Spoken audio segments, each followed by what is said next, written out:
जय मिथिला, जय मैथिली। केहन छी अहाँ सब? आशा करै छी कि अहाँ सब गोटे नीक होइब। जँ हमर आवाज अहाँ सब लग जा रहल अछि तऽ एक बेर कमेंट के माध्यम से जे छै हमरा अहाँ अवगत कराउ। कमेंट के माध्यम से अवगत कराउ आवाज हमर जा रहल अछि कि नहीं जा रहल अछि।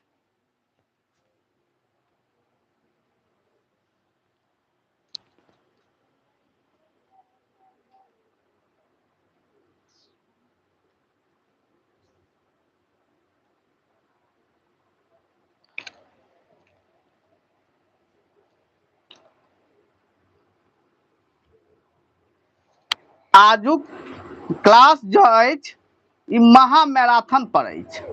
महा मैराथन STT माध्यमिक एवं उच्च माध्यमिक जे 26 मई के अहाँ के एग्जाम होबे वाला या। जँ अहाँ ई क्लास नीक जकाँ कऽ लै छियै तऽ अहाँके एहिठामसँ समथिंग 50% अहाँके जे छै ऑब्जेक्टिव कवर भऽ जायत।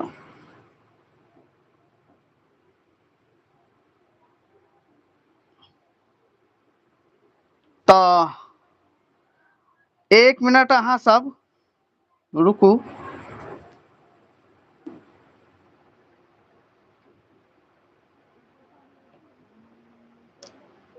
हाँ,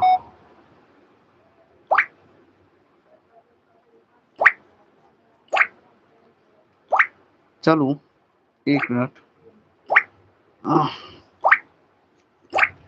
चलू बढ़िया आवाज जा रहल अछि ने? आवाज नीक से जा रहल अछि ने?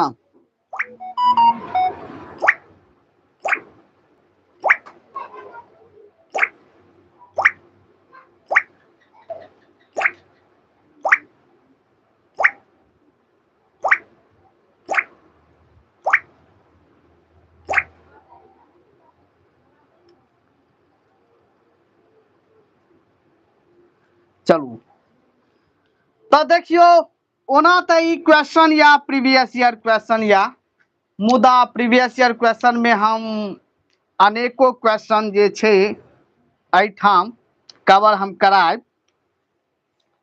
तो सबसे पहिने देखियो, अहाँके क्लास भऽ गेल महा मैराथन STT माध्यमिक एवं उच्च माध्यमिक, जाहिमे 100 प्रश्न या 100 प्रश्न या और एहिमे 75टा प्रश्न या। याद रखब 75 गोट प्रश्न या अहाँके सिलेबस और 1 से लऽ कऽ 15 यूनिट धरि, ठीक छै। और बाकी के जे 25टा जे क्वेश्चन होइ छै ओ व्याकरण से अछि। व्याकरण से अछि तऽ अहाँ सब यूट्यूब पर जे गोटे हमर पेड क्लास लेने छी हुनका तऽ सबटा क्लास भऽ गेल यऽ। और जे विद्यार्थी एखन धरि हमरा से संपर्क नहीं भेल, किछु कारणवश अहाँ जुड़ि नहीं पौलहुँ, तऽ अहाँ सब जे छै पिछुलका वीडियो के सेहो देख सकै छी। ओहिठाम से अहाँके किछु ऑब्जेक्टिव कवर भऽ जायत। और व्याकरण के किछु यूनिट जे छै से हम यूट्यूब पर अपलोड केने छी, ओहिठाम जाके अहाँ देख सकै छी। तऽ एतऽ देखियौ, जी अरविंद जी गुड, शुभ संध्या, शुभ संध्या। ओना तऽ मैथिली के छै तै लऽ हम गुड इवनिंग नहीं कहब, शुभ संध्या, शुभ संध्या। तब देखियौ, आंसर बाजै से पहिने अहाँ सब कमेंट नहीं करू। तो देखियो, क्वेश्चन जे अहाँके पिछला बेर जे पूछने रहे ओ 50% क्वेश्चन जे छै से अहाँके एहिठाम से प्रीवियस ईयर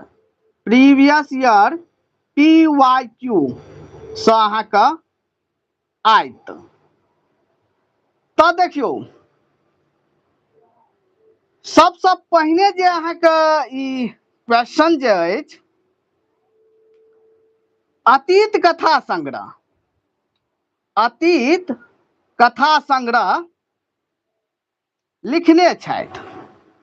तो ऑप्शन भ गेल मायानंद मिश्र, हरिमोहन झा, और देखियो अमानाथ भ गेल छै, टाइपिंग जे केने छथि ओ गलती दऽ देने छै, उमानाथ झा होबाक चाही, उमानाथ झा और ईशनाथ झा। एकरा उमानाथ झा मानू, उमानाथ झा, अमानाथ झा कोनो नामे नहि होइ छै, उमानाथ झा, ठीक छै। तऽ ई कहू मायानंद मिश्र, हरिमोहन झा, उमानाथ झा, ईशनाथ झा की होबाक चाही, जे कमेंट करू।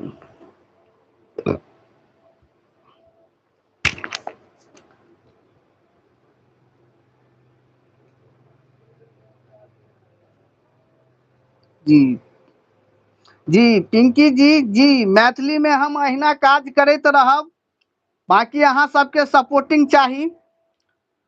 और कहलहुँ एक बेर अहाँ सब लाइक और जम के एकरा शेयर कऽ दियौ, ताकि सब गोटे लग पहुँच जाए, जे भूलल भटकल हेतनि हुनको लग पहुँच जाए। एक बेर अपन अपन ग्रुप में एकरा शेयर कऽ दियौ, कियाकि स्टेट में पास सब भऽ जेता, माँ भगवती करथुन सब पास भऽ जाए।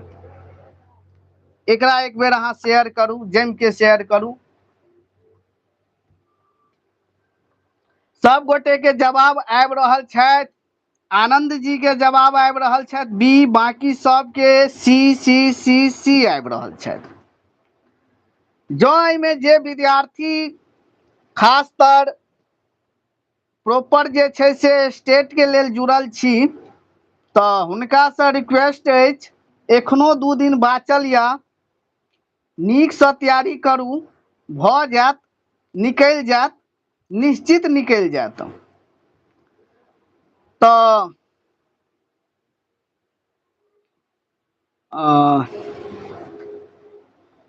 एकर जवाब अहाँके जे गोटे सी देलहुँ उमानाथ झा, हुनक जवाब सही या, हुनक जवाब सही या।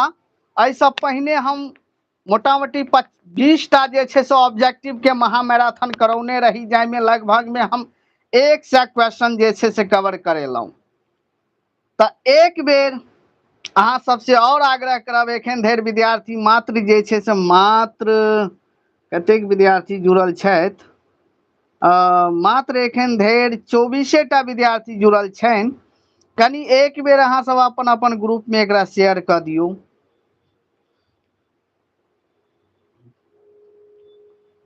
चलू तऽ देखियो मायानंद मिश्र के मंत्र पुत्र भऽ जाइ छथि, हरिमोहन झा के कन्यादान द्विरागमन भऽ जाइ छनि, और उमानाथ बाबू के जे छै से अतीत कथा संग्रह भऽ जाइ छनि, और ईशनाथ झा के चीनी के लड्डू भऽ जाइ छै, चीनी के लड्डू। चलू अगला क्वेश्चन पर हम आबि रहल छी।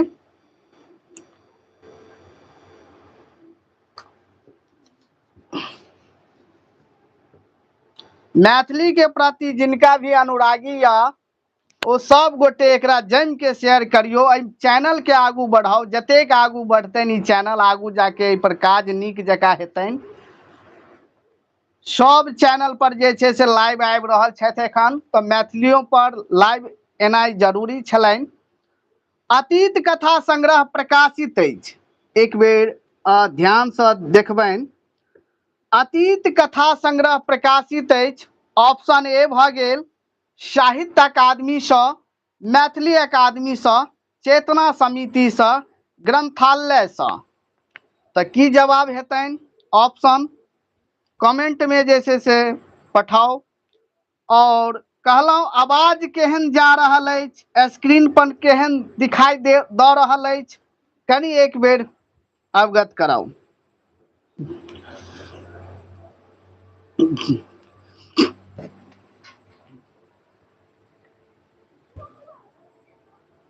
चलू बहुत बढ़िया वेद जी, बहुत बढ़िया।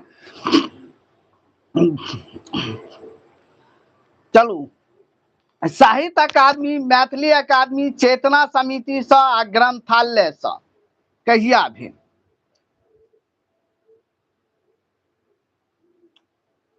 जे गोटे मैथिली अकादमी दऽ रहल छथि, जे गोटे मैथिली अकादमी दऽ रहल छथि, एक बेर कनि अहाँ सब अपन अपन ग्रुप में एकरा शेयर करू।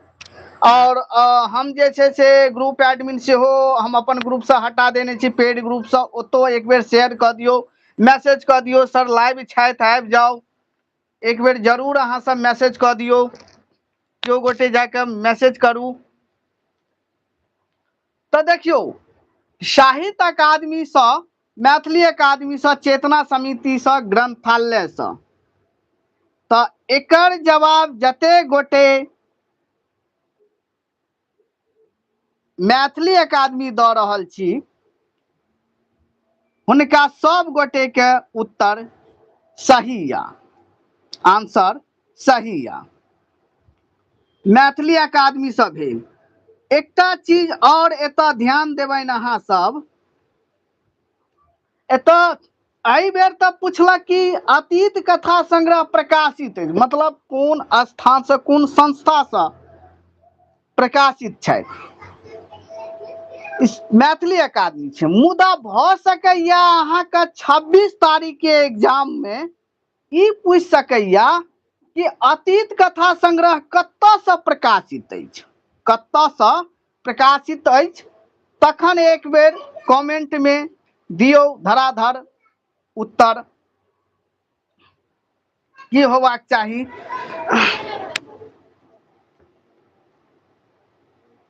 मैथिली अकादमी पटना, ओ तो हम बुझि गेलहुँ पटना से, मुदा कहिया प्रकाशित भेल, हमर उत्तर ई अछि कि अतीत कथा संग्रह कहिया प्रकाशित भेल, ईस्वी बताउ। जो जानै छी तऽ ग्रुप में कमेंट करू, कमेंट करू,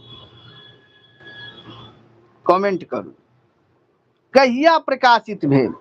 जो मान लिया एहि बेर तऽ अहाँके ई क्वेश्चन पूछलक या, आगामी क्वेश्चन आबै के संभावना यऽ कि अतीत कथा संग्रह कहिया प्रकाशित भेल।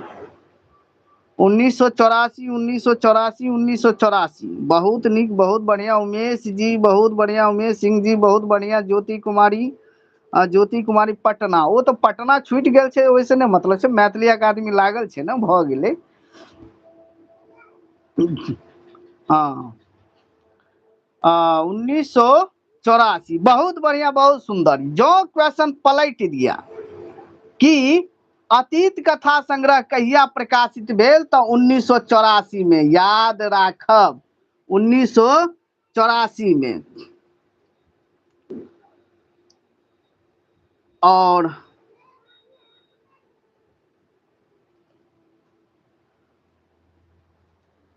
और एहिठाम अहाँके एकटा क्वेश्चन और बनत, मुदा पहिने हम आगू जा रहल छी, तखन जे नेक्स्ट क्वेश्चन पर जा रहल छी, पहिने देख लै छियै एहिसँ कते क्वेश्चन अहाँके आबि रहल छै।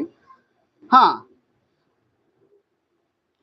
जीवन संघर्ष अछि, जीवन संघर्ष अछि, तऽ ई कहू अहाँके जीवन संघर्ष कथा, उपन्यास, कविता और कथा काव्य, की ऑप्शन होबाक चाही। कथा, उपन्यास, कविता और कथा काव्य, कथा काव्य। ऑप्शन ए कथा, ऑप्शन बी उपन्यास, ऑप्शन सी कविता, ऑप्शन डी कथा काव्य। चलू धराधर धराधर उत्तर दियौ, जम के शेयर करू, लाइक करू।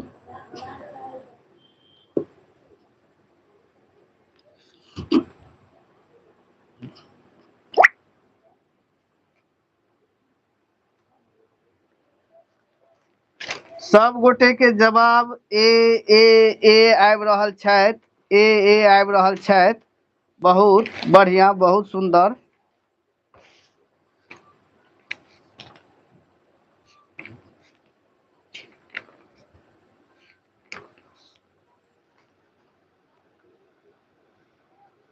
तऽ एहिमे जते गोटे ए जवाब दऽ रहल छी, हुनक जवाब सही या, बहुत नीक या। तो देखियो एतऽ क्वेश्चन दू टाइप के भऽ जायत, एहिमे याद रखब, एहिमे जते कथा छै, यानी अतीत कथा संग्रह में जे छै, अहाँके पाठ्यांश में अहाँके पाठ्यांश में कते कथा या तो 7 गोट कथा या याद रखब अहाँ के पाठ्यांश में कते कथा या 7 टा कथा या और में कते कथा संकलित अछि में कते कथा संकलित अछि तो याद राखब अहाँ सब 13 टा कैटा जो अहाँ के कई में जीवन संघर्ष में नहीं ई अहाँ के जीवन संघर्ष जे लेल गेल कथा या ई अहाँ का अतीत कथा संग्रह से लेल गेल या आ अतीत कथा संग्रह के जे से लेखक के छथि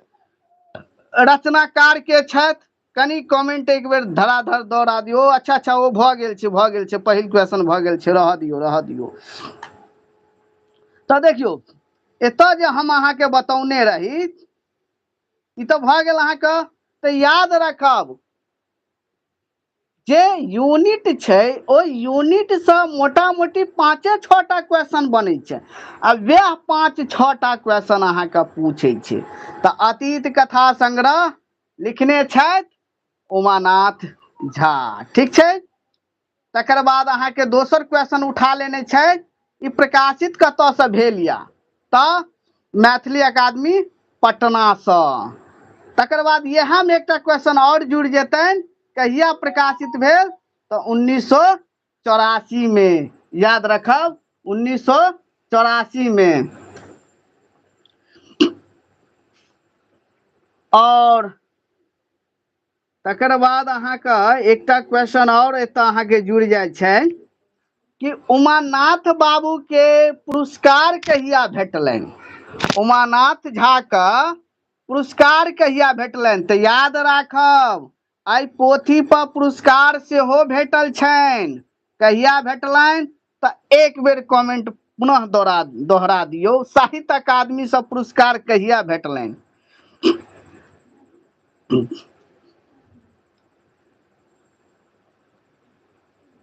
बबीता रॉय 1987 बीना कुमारी 1987 वीरेंद्र जी 1987 रीवा कुमारी 1987 बहुत बढ़िया सत्येंद्र कुमार 1987 तो याद राखब 1987 तो ई अहाँ के इम्पोर्टेंट अछि याद रखब 1987 में साहित्य अकादमी से पुरस्कार भेटल या और याद रखब एकटा क्वेश्चन और आगू पूछने छे चलो हम नेक्स्ट क्वेश्चन पर जा रहल छी तो हाँ तेसर में ई रहे कि अहाँ के जीवन संघर्ष अछि तो जीवन संघर्ष अहाँ के कथा छे जाय में अहाँ के पाठ्यांश में 4 टा आ 7 टा कथा या ई 7 कथा के तो अहाँ घोर के अहाँ के कहे छे लस्सी बना के पी जाब ओकरा जे छे से देखियो जयंती भ गेल जो अहाँ के पूछत जयंती विधा अछि आब एतऽ पूछ लेने छे विधा अछि जीवन संघर्ष अछि त कथा पूछ लेने छे यानी विधा एतऽ नाम देने छे और जयंती कौन कथा संग्रह का कथा अछि क्वेश्चन एना तो अहाँ के पलट के पूछ देत जयंती या जीवन संघर्ष संकलित अछि तो संकलित अछि तो अतीत कथा संग्रह में कि मैथिली कथा धारा में तो अतीत कथा संग्रह में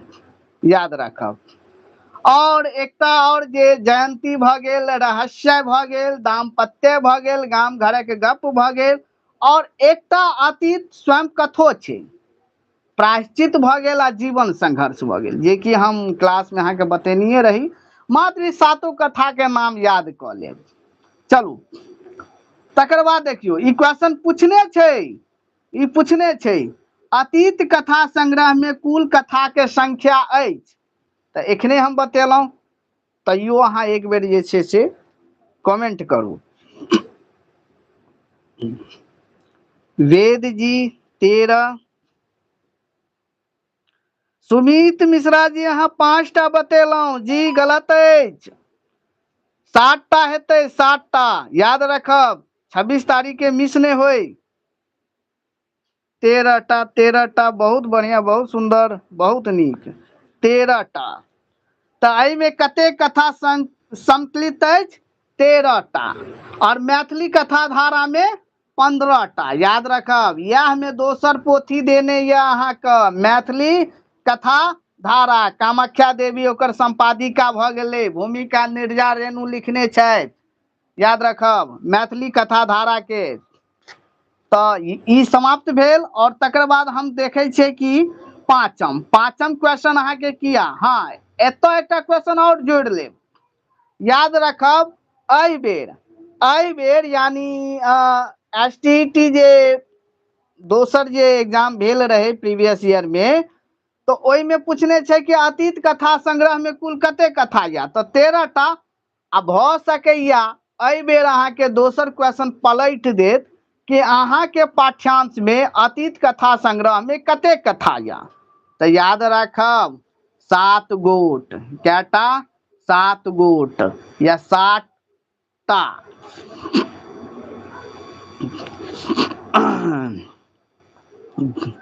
कनी गला के प्रॉब्लम छे।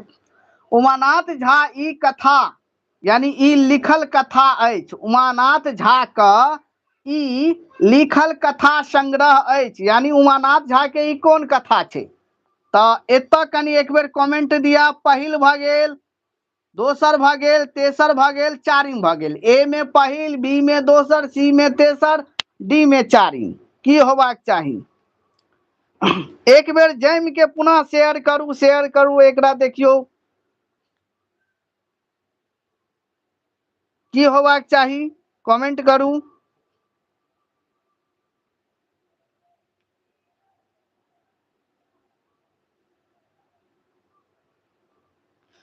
ज्योति कुमारी जी शर्मान की लिखने छे जी, शायद अहाँ श्रीमान लिखने हेबन। श्रीमान से बेहतर या गुरुजी लिखू, बेहतर रहत।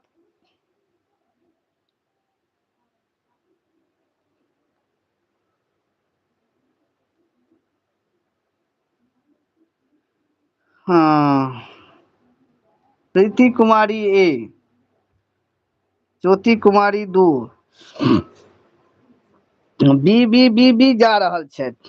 जे गोटे बी देलौं हुनक जवाब सही या। प्रीति जी अहाँ के जे छे जवाब ए देलौं, कनी ध्यान राखू अहाँ सब।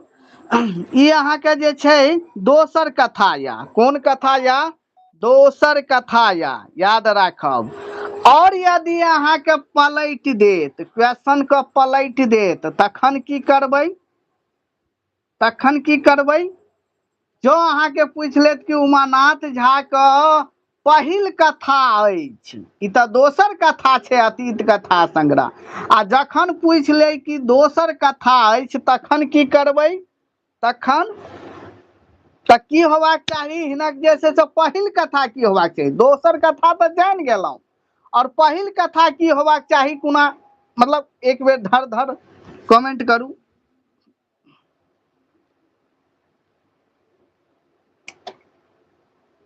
हाँ रेखा चित्र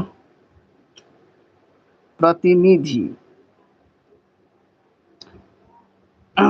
रेखा चित्र। जे गोटे अहाँ सब रेखा चित्र लिख रहल छी, तो बहुत नीक जवाब दऽ रहल छी, रेखा चित्र। ठीक छे, बहुत नीक, बहुत बढ़िया। मुदा वीरेंद्र जी अहाँ कनी ध्यान देबैन, शुरू के क्वेश्चन में गड़बड़ भ रहल अछि। प्रतिनिधि नहीं हेतै, प्रतिनिधि ललित के भ गेलै, प्रतिनिधि ललित के भ गेलै, जाहि में 11टा कथा छे, 11टा कथा संकलित छे।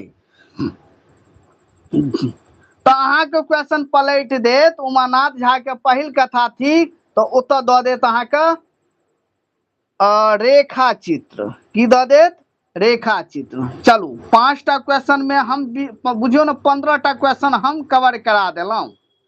आब आबि जाओ अहाँ के 6ठा क्वेश्चन देखू। 6ठा क्वेश्चन के जवाब दियो। 6ठम क्वेश्चन भ गेल, पृथ्वी पुत्र लिखने छथि, पृथ्वी पुत्र लिखने छथि। ऑप्शन ए हंसराज, राजकमल, यात्री, ललित।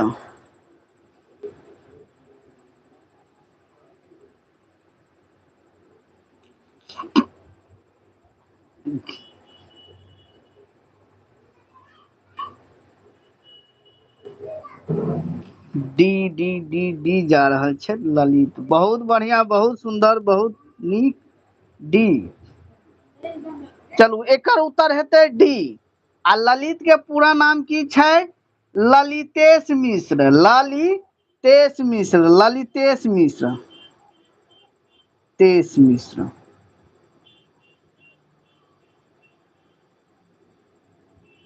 याद रखब ललितेश मिश्र। हिनक पूरा नाम भऽ गेलनि ललितेश मिश्र।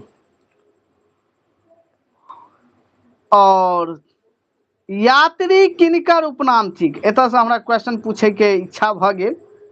यात्री किनकर उपनाम थिक? कमेंट करू। यात्री किनकर उपनाम थिक? किनका कहल जाइ छनि यात्री?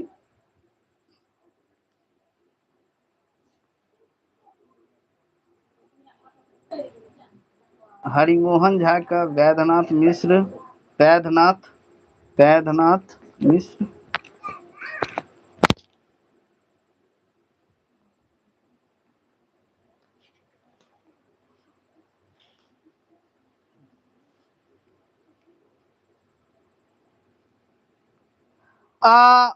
किछ गोटे एहिठाम हरिमोहन झा लिख रहल छै, तऽ जे गोटे हरिमोहन झा लिखलहुँ हुनक जवाब गलत अछि। वैद्यनाथ मिश्र के यात्री उपनाम छनि। वैद्यनाथ मिश्र के यात्री यानी मैथिली में कहल जाइ छनि वैद्यनाथ मिश्र यात्री। और हिंदी साहित्य में हिनका कहल जाइ छनि नागार्जुन। मिस्टेक हमरो से भऽ गेलै।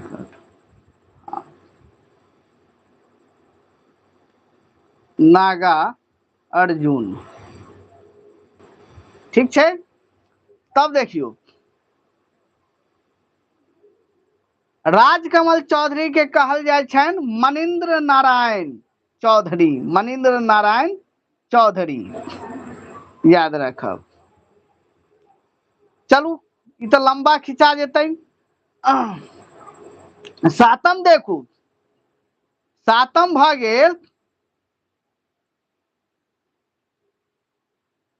पृथ्वी पुत्र। सबसे पहिने प्रथम धारावाहिक, अतः धारावाहिक हेतै, धारवाटिका लिखा गेल छै, टाइपिंग मिस्टेक छै। धारावाहिक रूप में प्रकाशित भेल छल। तऽ पृथ्वी पुत्र जे छै सबसे पहिने धारावाहिक के रूप में कहिया प्रकाशित भेलनि? और नहीं प्रकाशित कहिया भेलनि से नहीं, कोन पत्रिका में प्रकाशित भेलनि? मिथिला दर्शन में, मिथिला मिहिर में, वैदेही में, घर बाहर में।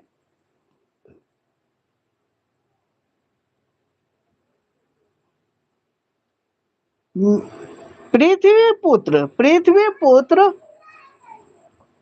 प्रकाशित भेल या मतलब एतऽ पत्रिका के नाम देने या, तो कोन पत्रिका में मिथिला पृथ्वी पुत्र जे छै धारावाहिक के रूप में प्रकाशित भेल रहनि? दर्शन, मिथिला दर्शन, मिथिला मिहिर, वैदेही आ घर बाहर।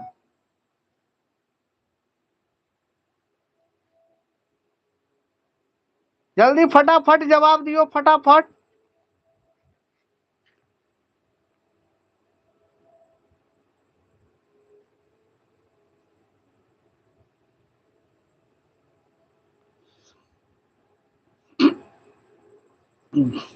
मिथिला मिहिर, मिथिला मिहिर। आवाज नहीं आबि रहल छै। आवाज के प्रॉब्लम छै की? एक बेर कमेंट के माध्यम से हमरा कनी अवगत कराओ। 1964 में Mithila Mihir, Mithila Mihir, Mithila Mihir. B, option B. चलू बहुत बढ़िया, आवाज ठीक छै। तब देखियो मिथिला मिहिर में, मिथिला मिहिर में। और ऐसा पहिने एठाम हम एकटा क्वेश्चन और पूछब, ओइसे पहिने हमरा नेक्स्ट क्वेश्चन पर जा दिया।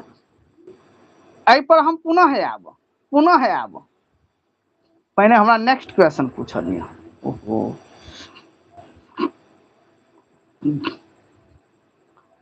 कल्पू मिश्र, कल्पू मिश्र मिश्र, कल्पू मिश्र पात्र छथि। तो ई अहाँ के क्वेश्चन भ गेल। याद रखब एतऽ तऽ सीरियल बाय अहाँ के क्वेश्चन पूछने या यूनिट से, मुदा भ सकैया एहि बेर जे छै से सीरियल बाय नहीं पूछ कऽ आ कतौ कतौ से अहाँ के क्वेश्चन उठा सकैया। तऽ कल्पू मिश्र पात्र छथि नवतुरिया में, कन्यादान में, पृथ्वी पुत्र में, पारो में। Option C C C C C.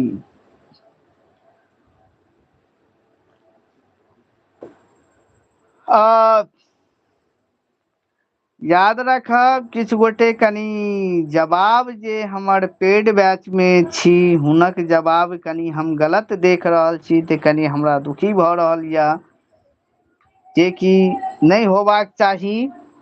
तब देखियो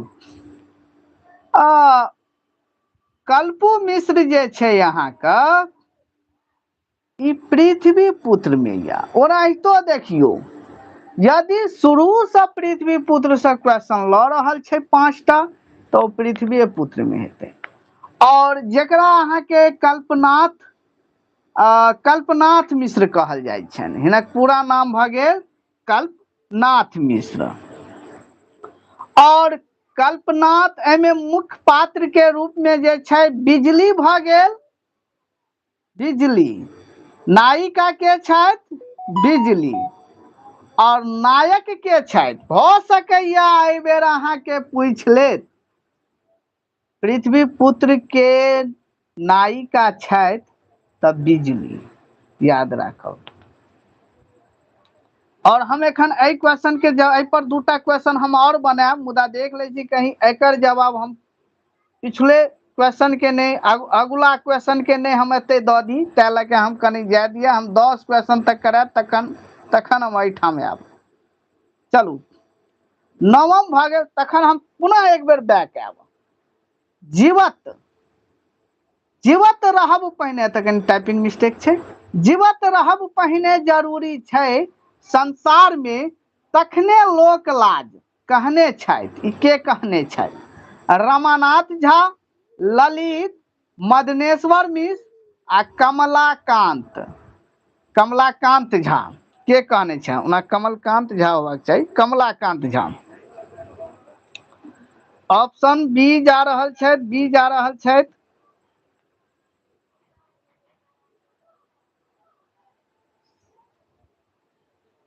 बी।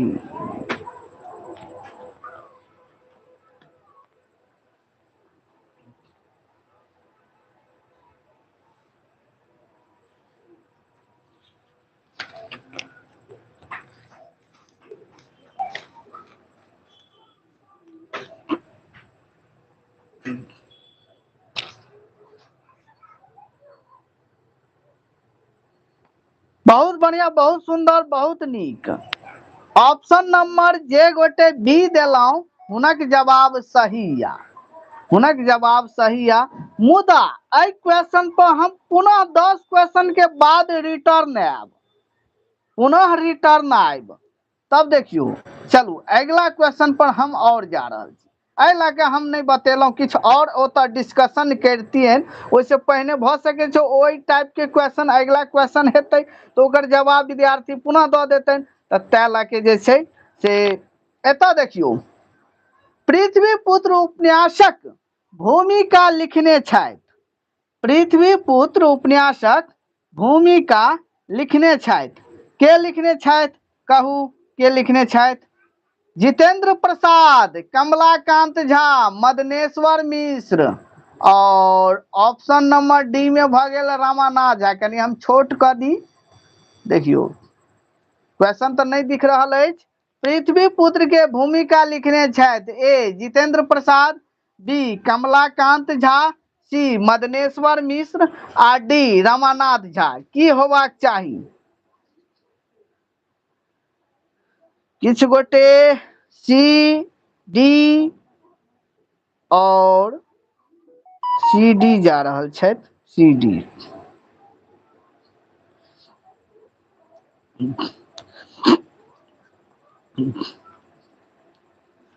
बहुत बढ़िया, बहुत सुंदर, बहुत नीक। जे गोटे रमानाथ झा कहलौं हुनक जवाब सही या, हुनक जवाब सही या, बहुत नीक या। आब अतै जे छै से हम एकटा क्वेश्चन और बना दिए। आब एतऽ की पूछने छथि कि पृथ्वी पुत्र के भूमिका लिखने छथि तऽ रमानाथ झा। आ जँ कहीं अहाँके पूछलनि कि पृथ्वी पुत्र के प्रकाशीय के लिखने छै, प्रकाशीय, प्रकाशीय के लिखने छथि, तखन किनकर जवाब देबनि, किनकर नाम देबनि, कमेंट करू।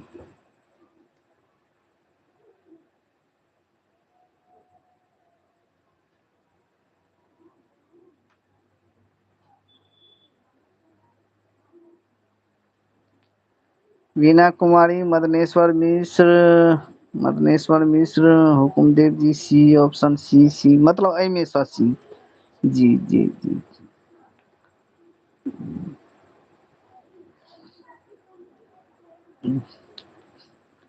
हाँ, बहुत नीक, बहुत सुंदर। जे गोटे मदनेश्वर मिश्र कहलौं हुनक जवाब बहुत सुंदर अछि, बहुत नीक अछि। मदनेश्वर मिश्र, मदनेश्वर मिश्र। तऽ एतऽ भूमिका लिखने छै रमानाथ झा और प्रकाशिकीय लिखने छथि मदनेश्वर मिश्र। प्रकाशित भेल अछि मैथिली अकादमी पटना सँ। और एहिठाम आब हम कहने रही हम जे बाइक आयब पीछा, तऽ एतऽ तऽ दूटा तऽ क्लियरे भऽ गेल, वही अहाँके 10म पर हम करवा देलहुँ। भूमिका रमानाथ झा और प्रकाशिकीय मदनेश्वर मिश्र। चलू हम 8म क्वेश्चन पर पुनः रिटर्न आबि रहल छी। कल्पू मिश्र पात्र छथि, तऽ ई कल्पू मिश्र जे अहाँके पात्र यऽ ई पृथ्वी पुत्र में अछि।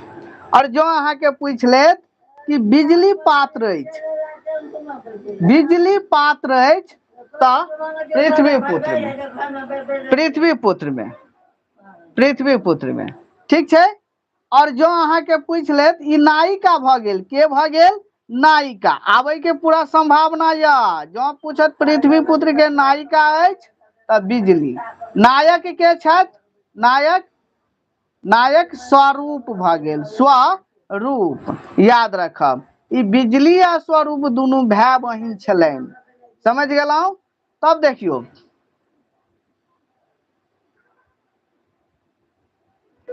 और एतऽ क्वेश्चन हमरा एकटा और करे के इच्छा भऽ गेल। नवतुरिया, नवतुरिया के लेखक के छथि, नवतुरिया के लेखक के छथि, कनी कमेंट के माध्यम से अवगत कराउ, भेजू, पठाउ। एक बेर पुनः जे छै से एकरा अहाँ सब जम के शेयर कऽ दियौ, शेयर कऽ दियौ, लाइक कऽ दियौ। और जतेक ग्रुप अछि अहाँ सब लग, ओहि सब ग्रुप में एकरा जे छै से एक बेर शेयर कऽ दियौ। लिंक के शेयर करू, अलग अलग प्लेटफॉर्म पर जे छै शेयर करू, ताकि विद्यार्थी जुड़ते तखने हमहूँ लाइव आयब। अन्यथा विद्यार्थी नहीं जुड़ते तो हम एतऽ लाइव नहीं आयब।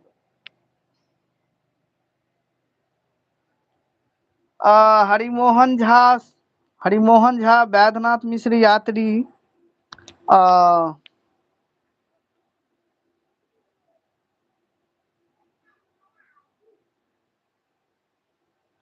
सरस्वती कुमारी, वैद्यनाथ।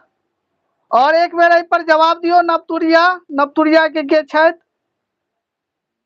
वैद्यनाथ, वीना कुमारी वैद्यनाथ।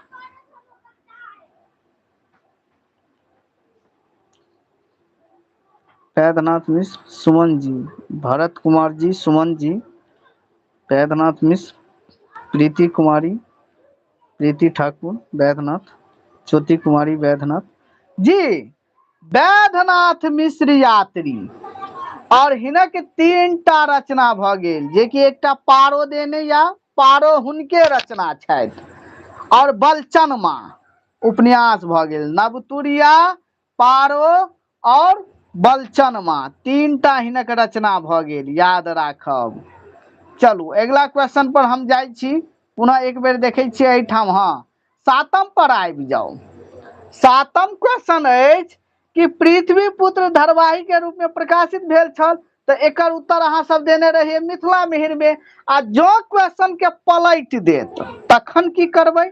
एहि बेर तो पूछलक कि प्रकाशित भेल छल, तो पत्रिका के नाम देलक।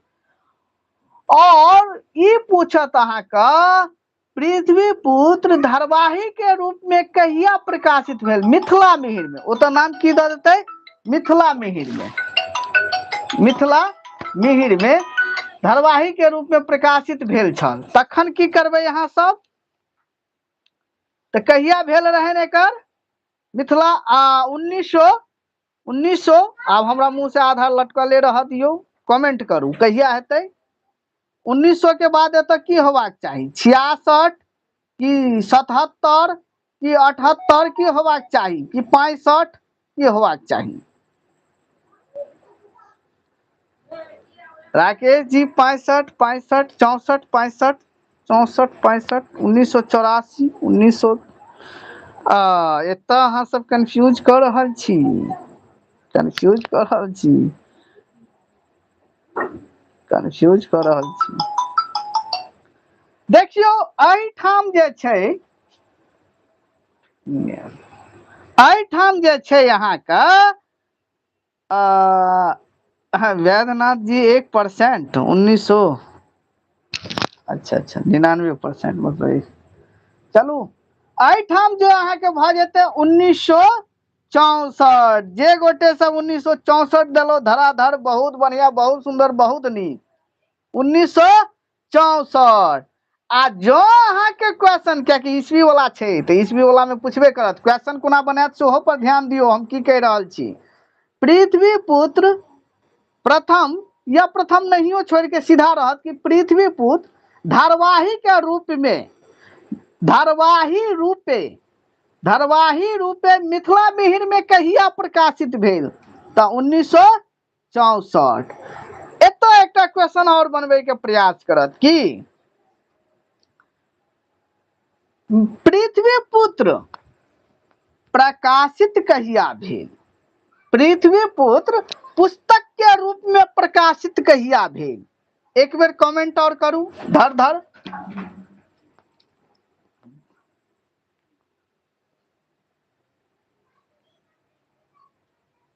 एक बेर कमेंट करू अहाँ सब, की होबाक चाही? यानी पुस्तक के रूप में, की चीज के रूप में? पुस्तकक रूप में। पुस्तकक रूप में कहिया प्रकाशित भेल? यानी धारावाहिक के रूप में तो 1964 भ गेल, आ पुस्तक के रूप में कहिया भेल? 1965, 65, 65। बहुत बढ़िया, बहुत सुंदर, बहुत बढ़िया, बहुत सुंदर। 1965 जे गोटे लिख रहल छी, बहुत नीक, बहुत बढ़िया। जो तो क्वेश्चन एतऽ से अहाँके देखियो, सबसे पहले तो 1965 में पुस्तक के रूप में प्रकाशित भेल। ओइसे एक साल पहले जे छै से 1964 में धारावाहिक के रूप में आयल। और कौन पत्रिका में आयल? तो मिथिला मिहिर में आयल। चलू समाप्त अहाँका। पात्र में दूटा और पात्र याद क ले, बिजली और स्वरूप।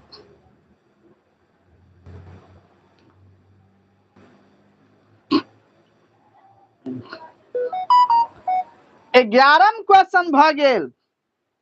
मैथिली प्राचीन गीतावली के संपादक छथि, धराधर जवाब दियो। मैथिली प्राचीन गीतावली के संपादक छथि रामदेव झा, सुरेंद्र झा, सुमन।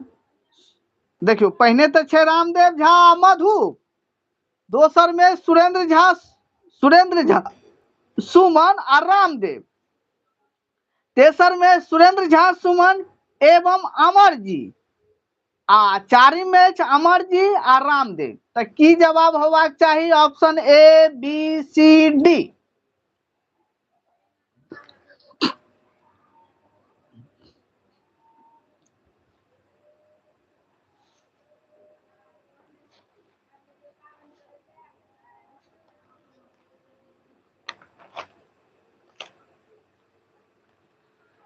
जिनकर उत्तर बी जा रहल या हुनक जवाब अहाँके सही अछि। बहुत नीक, बहुत बढ़िया, बहुत सुंदर।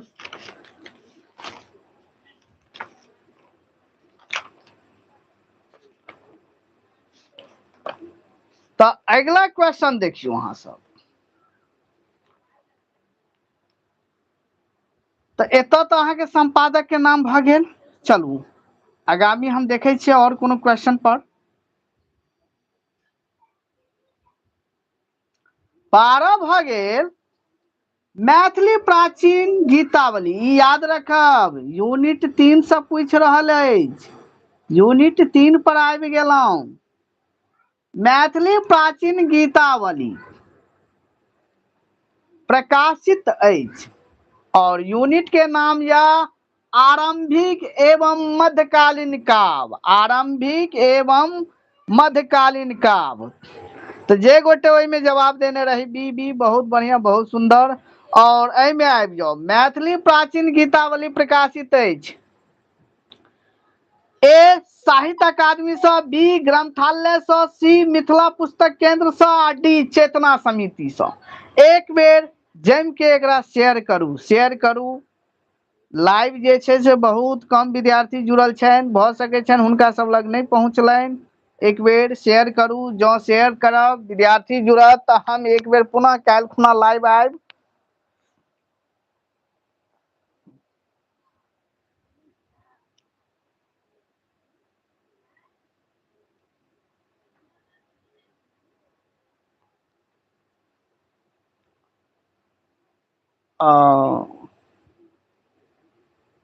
देखियो एहिठाम जे छै, एहिठाम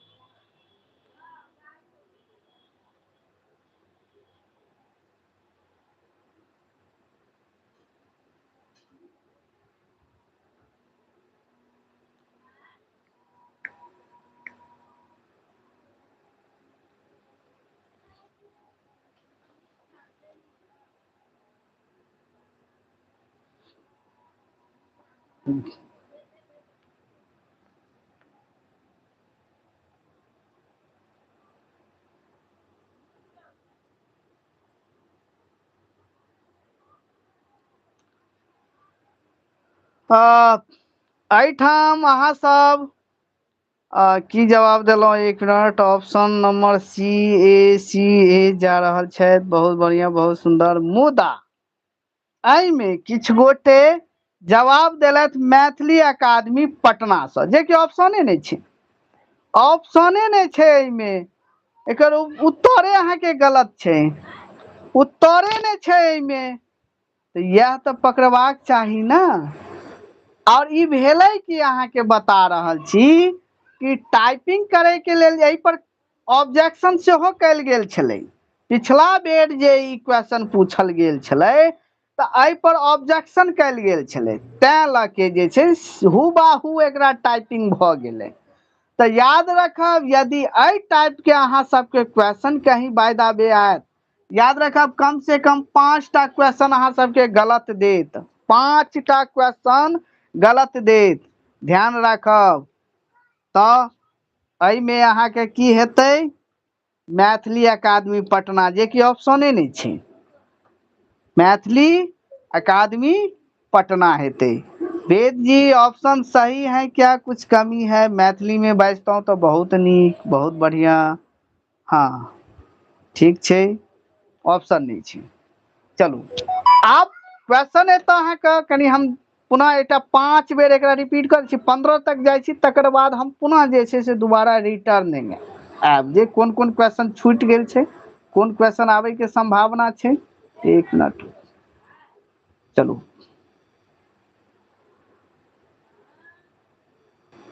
हाँ 13 देखियो।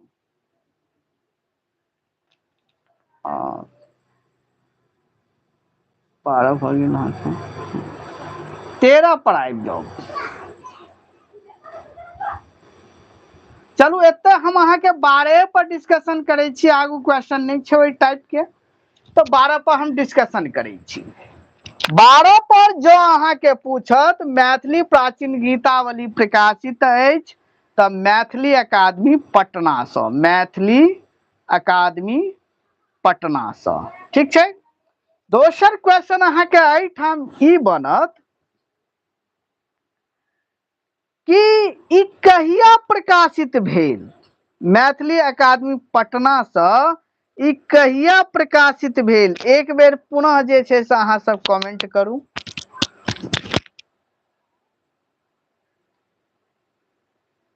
की होबाक चाही उत्तर एकर, मैथिली अकादमी से कहिया प्रकाशित भेल।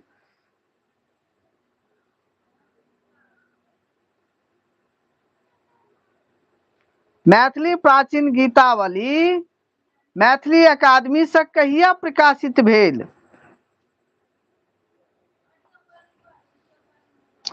वीना कुमारी 1977 में, दीपक कुमार 1977, आरती कुमारी 1977।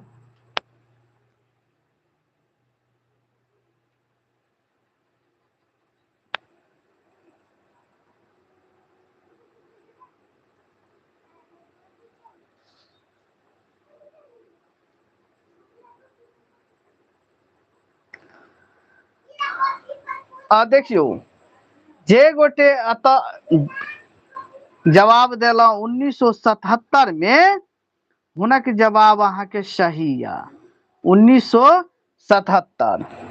ऋतिक राज अहाँ 1982 देलौं, अनुष्का कुमारी 191। चलू और क्वेश्चन तो अहाँ के बन गेल। एकटा अहाँ के प्रकाशित भेल त मैथिली अकादमी से, और एकरे पलट देत कहिया प्रकाशित भेल त 1977 में, 1977 में। और एकर संपादक वाला तो भइए गेले, पूछ लेने या तो दूटा क्वेश्चन आवे के संभावना या, एकटा दूटा नहीं, ई क्वेश्चन आवे के संभावना या, ई क्वेश्चन आवे का संभावना या। तकर बाद एतऽ आबि जाओ नेक्स्ट क्वेश्चन, व्याह से लेल गेल अछि। ओहिमे 4टा पोथी छै ना, आरंभिक एवं मध्यकालीन काव्य में 4टा पोथी छै, गोविंद दास भजनावली, कृष्ण जन्म, और जे छै से मैथिली प्राचीन गीतावली, और एकटा और छै, एकटा और पोथी छै ओहिमे। तब देखियो तो ई अहाँ का क्वेश्चन भ गेल, चित्र लिखत अनुमाने हम रहू, ई कनी छै अहाँ का मिस्टेक क देने छै, टाइपिंग मिस्टेक क देने छै।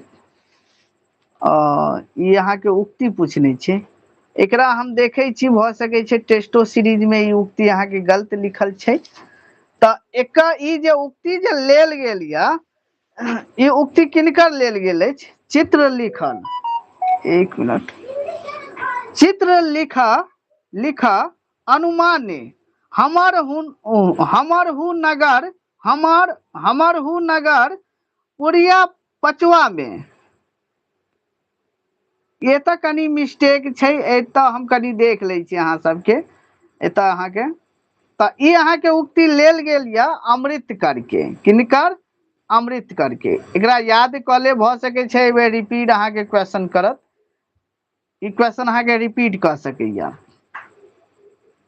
और विद्यापति जे भ गेल अहाँ का, ई 13 यूनिट में जाके त क्वेश्चन अहाँ के पूछत।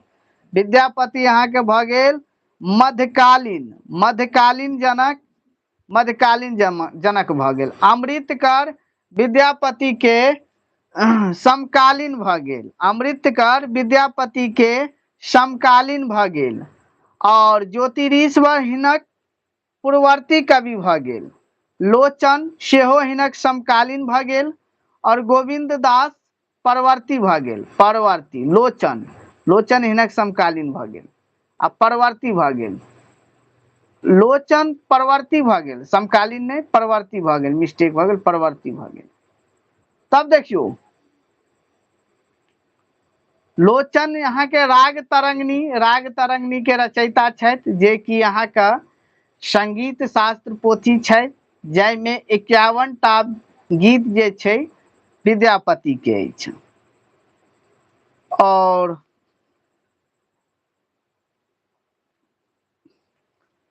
अगला क्वेश्चन या देखियो वही टाइप के क्वेश्चन एतऽ पूछ लेने छथि।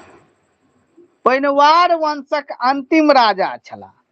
पहिनवार वंशक अंतिम राजा छलाह। दियो धराधर जवाब दियो की होबाक चाही। अमृतकर, ज्योतिरीश्वर, कंस नारायण, दशावधान। आइयो हम पढ़ौने रही। एकर उत्तर की होबाक चाही कमेंट में लिखू, कमेंट में।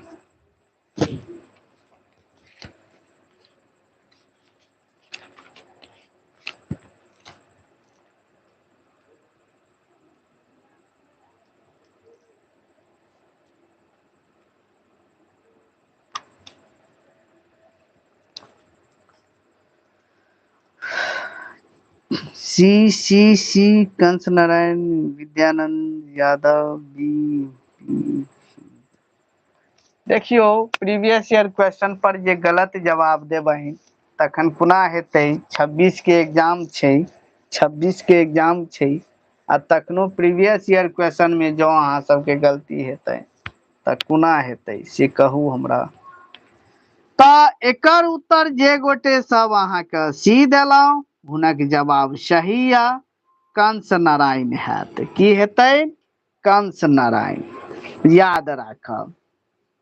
और एकटा गप और, पहिनवार वंशक तऽ ई अंतिम राजा भऽ गेल और 13 यूनिट जखन अहाँके आयत तऽ ओहिमे ओहिनवार वंशक वाला जो अहाँके पूछत, एक मिनट अहाँ सब, हाँ कंस नारायण अहाँके भऽ गेल अंतिम राजा, मुदा पहिल राजा के जब पूछत ओहिनवार वंशक पहिल राजा छल तऽ की होबाक चाही, एकर उत्तर हम अहाँ सबसे जानऽ चाहै छी। धर धर धर धर एक बेर जे छै से पुनः जे छै से चैटिंग करू। पहिनवार वंशक पहिल राजा के भऽ गेल? जनक के भऽ गेल? संस्थापक के भऽ गेल? पहिनवार वंशक पहिल राजा के भेल? आरती कुमारी, कामेश्वर ठाकुर,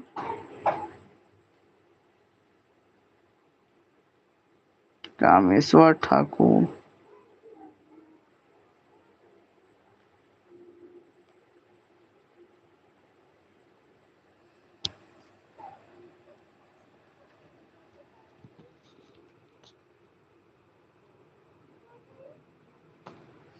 जी व्याकरण से 25 टा क्वेश्चन रहत। व्याकरण वाला जे पीडीएफ पठेने छी ओकरा देख लिया। ओहि ठाम जे छै संज्ञा सर्वनाम विशेषण जे भी छै नॉर्मली क्वेश्चन अहाँके रहत। ओहि ठाम हम अहाँके हम पीडीएफ पठा देने छी। हरि सिंह देव, कामेश्वर ठाकुर, हरि सिंह देव के लिखने छथि राजेश कुमार, हरि सिंह देव, कामेश्वर ठाकुर, कामेश्वर ठाकुर हेतनि। के हेतनि? कामेश्वर ठाकुर। याद रखब कामेश्वर ठाकुर हैत। और ज्योतिरीश्वर जे भऽ गेल अहाँके, ज्योतिरीश्वर ई अहाँके भऽ गेल आदिकाल। आदिकाल जनक भऽ गेल। आदिकाल जनक भऽ गेल। 12 यूनिट लऽ लिया। 12 यूनिट में अहाँके पूछि सकैया कि आदिकाल जनक के छथि तऽ ज्योतिरीश्वर ठाकुर। ई 12 यूनिट में जाके पूछि सकैया। याद रखब अहाँ सब। और एतऽ एकटा और चीज के हम चर्च कऽ दी। ज्योतिरीश्वर ठाकुर जे छै अहाँके कर्नाट वंश में आबि जाइ छथि। कोन में? कर्नाट वंश में। और मतलब कर्नाट वंश में हिनकर उद्भव भेलनि और विद्यापति के पहिनवार वंश में उद्भव भेलनि। और पहिनवार वंश के अहाँके कहि देलहुँ अहाँके। और अंतिम राजा भऽ गेल कंस नारायण। आ तकर बाद एकटा खंडवाला वंश सेहो अबै छै। तऽ खंडवाला वंश चूंकि बहुत पैघ भऽ जायत ओ अहाँ सबके ओते लंबा चौड़ा नहीं पूछत। सब आगू बीपीएससी के लेल रह दी। जे भी नव विद्यार्थी छी एग्जाम दियो, माँ भगवती का आशीर्वाद रहतनि, सब गोटे निकल जाए। तब देखियो कृष्ण जन्म अछि, खंड काव्य, महाकाव्य, गीत काव्य, मुक्त काव्य। अतः मुक्त काव्य हेतै, टाइपिंग मिस्टेक छै, मुक्त काव्य। की होबाक चाही? ऑप्शन ए खंड काव्य, महाकाव्य, गीत काव्य, मुक्त काव्य।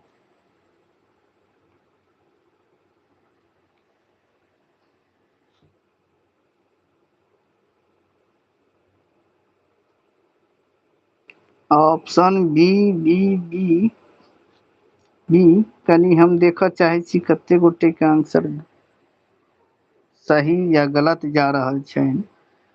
Option B B. चलू एतऽ हम एकटा क्वेश्चन और बना देब।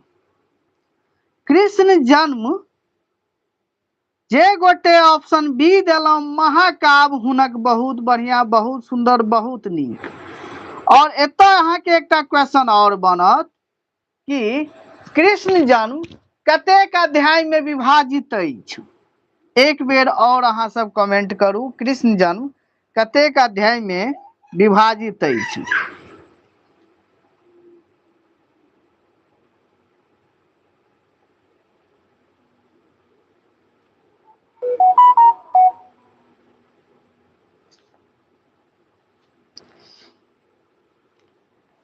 अठारह 18, राजेश जी 28, हाँ 18, भरत कुमार 18, सरस्वती कुमारी 18, 18, राम प्रसाद कुमार 18, हुकुम देव 19,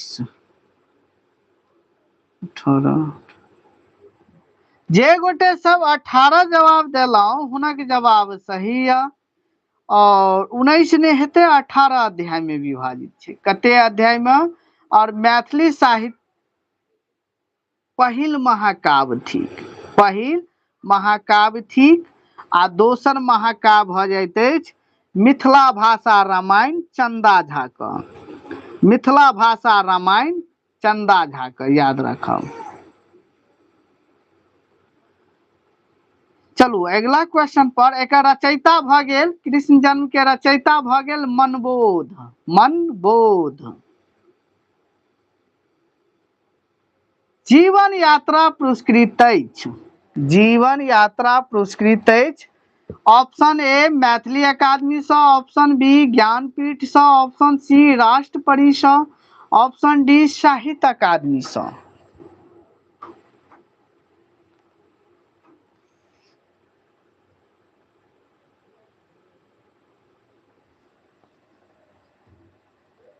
ऑप्शन ए मैथिली अकादमी सँ, ऑप्शन बी ज्ञानपीठ सँ। ई आबि गेल अहाँके यूनिट 4। यूनिट 4 आबि गेल, 4 सँ अछि। Bharti Kumari D, option D Hrithik Kumari A D.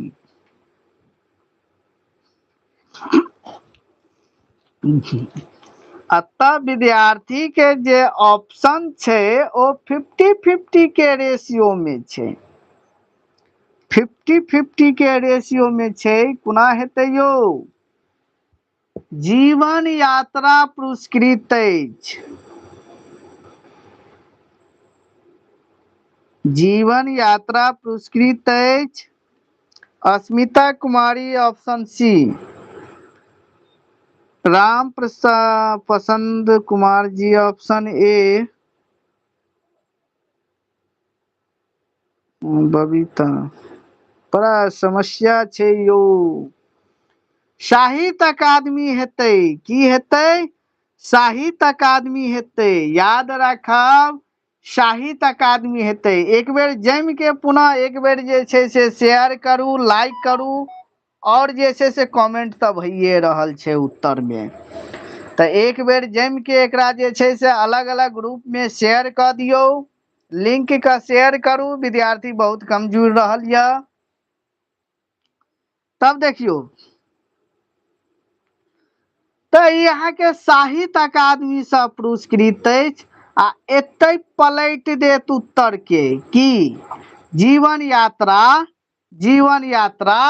कहिया पुरस्कृत भेल, कहिया पुरस्कृत भेल त 1985 में, 1985 में, याद राखब 1985 में।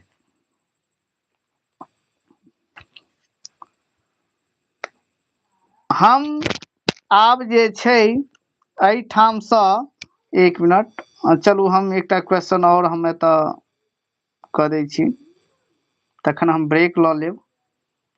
जीवन यात्रा अछि हरिमोहन झा का आत्मकथा, उपेंद्र झा व्यास का आत्मकथा, शेफालिका वर्मा के रेखा चित्र और अमरनाथ झा के शब्द चित्र की होबाक चाही?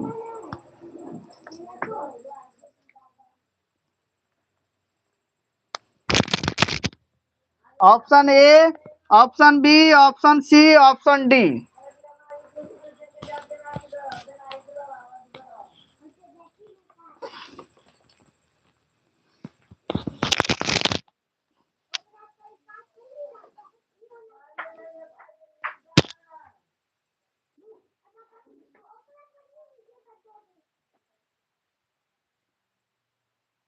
जिनकर ऑप्शन ए जा रहल या बहुत सुंदर, बहुत नीक, जीवन यात्रा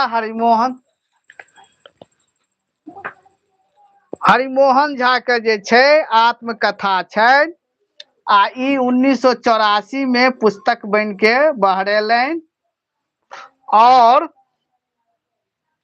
एमे 11 टा कथा छै। कते? 11 टा। पहिल कथा के नाम भ गेल बाबूजी। तऽ किछ हमरा जे छै एतऽ टेक्निकल इशू आबि रहल या, किछ हमरा प्रॉब्लम भ रहल या, तऽ एखन हम विराम लेब क्लास का और एक बेर हम काल्हि जे छै अहाँ सब कमेंट करू कि काल्हि हम चाहे छी कि लगभग में 50-60 टा क्वेश्चन करवा दिए, 7 बजे लाइव आबि जाओ।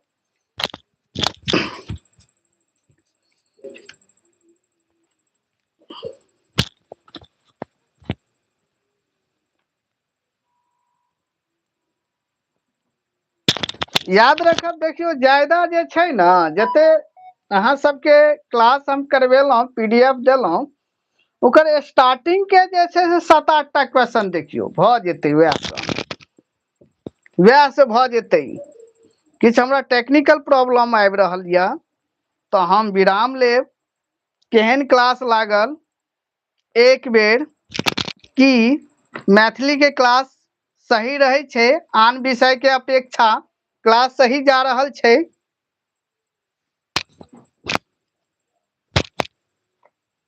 आन विषय के अपेक्षा क्लास नीक जा रहल छै?